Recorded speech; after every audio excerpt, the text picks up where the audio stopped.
Guys, welcome back to my channel, Bosslux, a channel documenting a journey to success because success begins with the mind. My name is Kamala Mills, and today's video we're going to be discussing the topic of debt and paying it down faster or as fast as you can. I'm actually pretty excited to share these tips with you because these are the same exact tips that I used to pay down almost $12,000 worth of credit card debt in about 8 months. Was it easy? Not even close.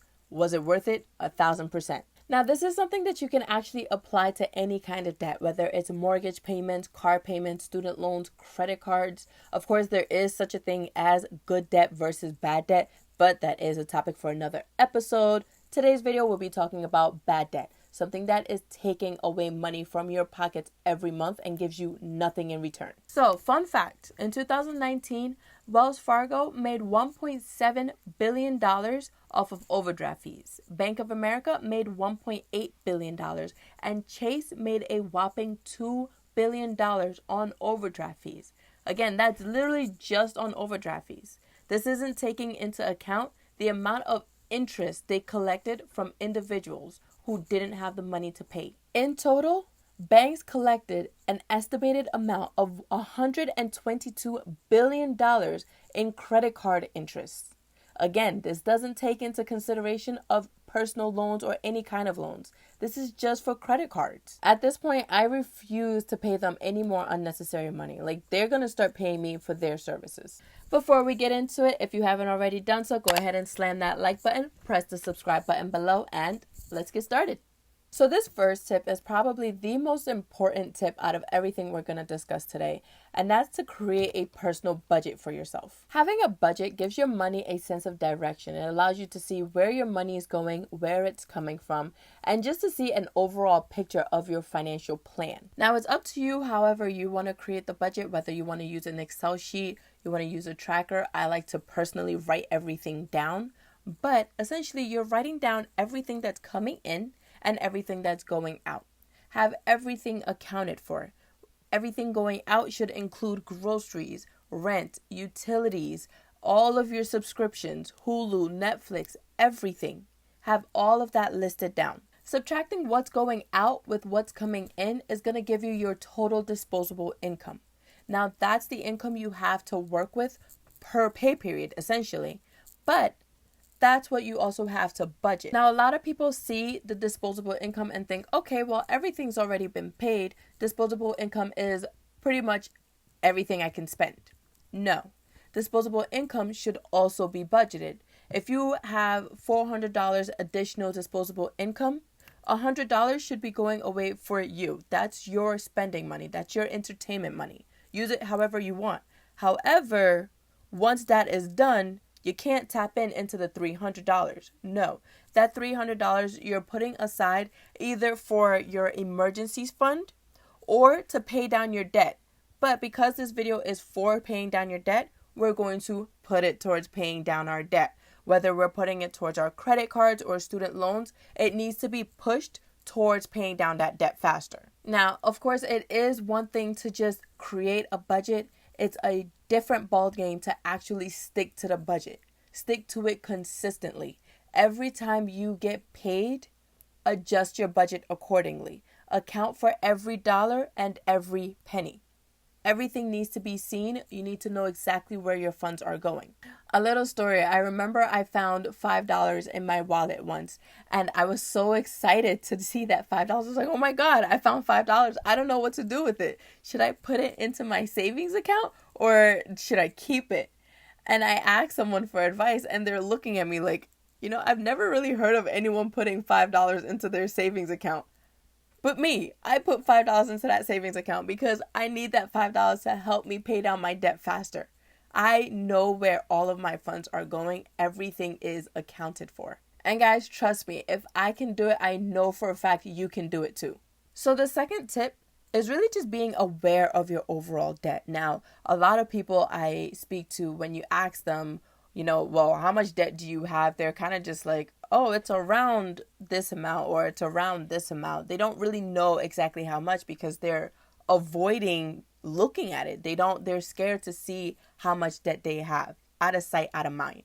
But that's not really how it works. You need to see how much you have in debt in order to pay towards it, in order to get rid of it completely. Unfortunately, that's not how that works. We have to be more mindful of our current situation. So, for example, we have a $5,000 credit balance at a 24% interest rate. Now, the minimum payments will probably be about 4% of that, which will be about $200 a month.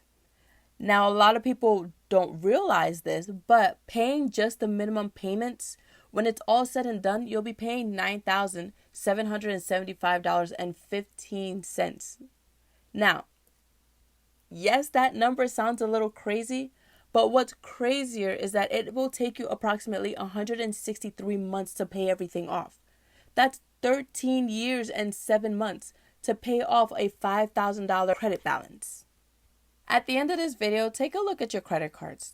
At the very last page of your statements that come in every month, they have this laid out for you, and they tell you, well, if you paid off the minimum payment, this is how long it's going to take. If you paid off a little bit more than the minimum payments, this is how long it's going to take. Neither one of those numbers are going to be appealing to you, I promise you.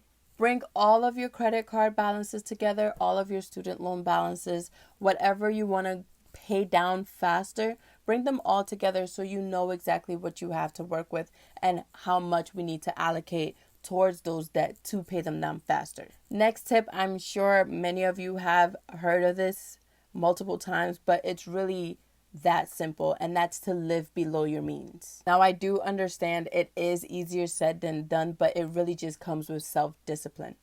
Okay, we can't spend money on really unnecessary things when we have to prioritize in getting ourselves out of debt. We have a vision, we have to stay focused. It took me the longest time to really just sacrifice so much, and eventually you get used to it, I promise you. I used to consistently get my nails done, whether it was every month or every 6 weeks. I would spend just about $70 to $90 on just my nails. And then it'd be maybe about $80 to get my hair done, depending on what I was getting. It'd be about $80 to $150 to get my hair done. Taking into account the train that I was taking into work, which I could have easily walked, the food that I was buying every single day, everything adds up. So on a monthly basis, personally speaking, I was spending about $400 to $500 on unnecessary things. So what did I do? I learned how to do my own hair. I do everything myself. Every now and again, when I have to, go and get it professionally done, I'll do that, but that's probably at most 3 times a year. And to help with my nails, I learned how to do that at home, which also helps me live below my means. Next tip on the list is to find a side hustle. Even if it's not a side hustle, even if it's to bring in extra income as a second job, part-time job, do it. Bring in more income. That's the basis. So when I was trying to pay down my debt, I was pretty much working 2 jobs at once. Yes, waking up at 3 o'clock in the morning to get to work at 5 o'clock in the morning, and I wouldn't get off of work until 7 or 8 sometimes, or it'd be vice versa, where I'd get to work at 7 o'clock in the morning and getting home around 12 o'clock in the morning. Trust me, I have done it. In addition to that, I was also helping individuals with tutoring. So I would tutor them on whether it was their math homework, English papers, or whatever it was. So that was my personal way of generating more income and bringing in a little bit extra cash to help me pay down my debt. I'm not exactly sure who said this quote. I actually saw it online, but it hit the nail right on the head. And it said, having multiple streams of income is no longer a luxury. It is a necessity. Modern day America, we can't live on just one stream of income. No, we need to be generating income consistently. And if there's one thing this pandemic has taught us, it has taught us that in a moment you can lose your 9-to-5 job and that's it. What are you going to do after that? So the government generated a $2.2 trillion stimulus package, and individually we received $1,200. Was that enough to assist you? So the next tip is actually a 2-in-1.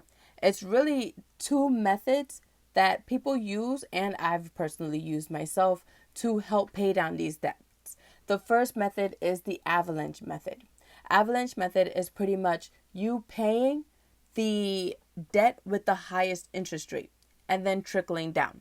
So you pay down the debt with the highest interest rate, pay down the next debt with the highest interest rate, pay down the next debt with the highest interest rate, and then you work your way towards getting debt free.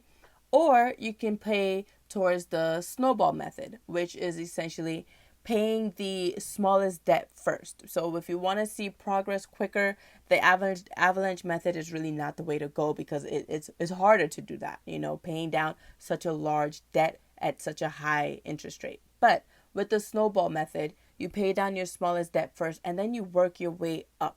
Now, as you're paying these, once you're done paying off that debt, the funds that you were using to pay off that debt should automatically go towards the second debt.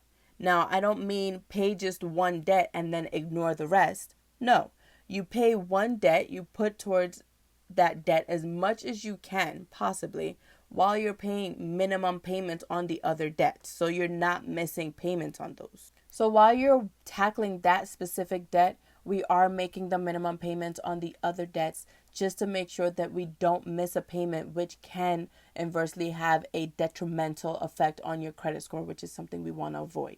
So between the two methods, avalanche and snowball method, I personally use the avalanche method to help me pay down $12,000 worth of credit card debt within 8 months, again, while applying all these other tips. The next tip is really to educate yourself. Now, this isn't a tip to overlook. I know it might seem a little redundant or even cliche, but really just picking up a finance book and educating yourself really goes a long way.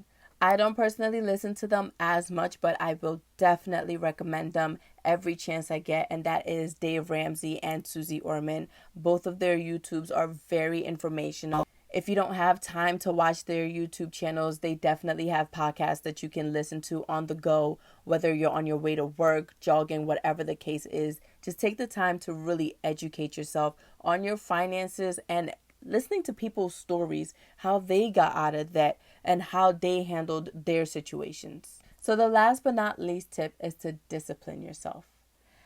Again, I know a lot of these tips, all of these tips are not easy, but you have to keep your eye on the prize. You have a vision, you have a focus, you have to go for it. You want to get out of debt free? Just apply these tips. Do your own research, apply these tips, find out more tips. If you find any new tips, go ahead and comment them below. Definitely want to know what they are. And if you have any other questions for me, you can absolutely comment them below as well. Or you can reach me on my Instagram page, Camills3, Camills, with the number 3, which will be linked below. Once again, thank you so much for watching. Appreciate you guys always. If you haven't done so already, click that like button, slam that subscribe button. I will be here weekly. Stay tuned. Bye.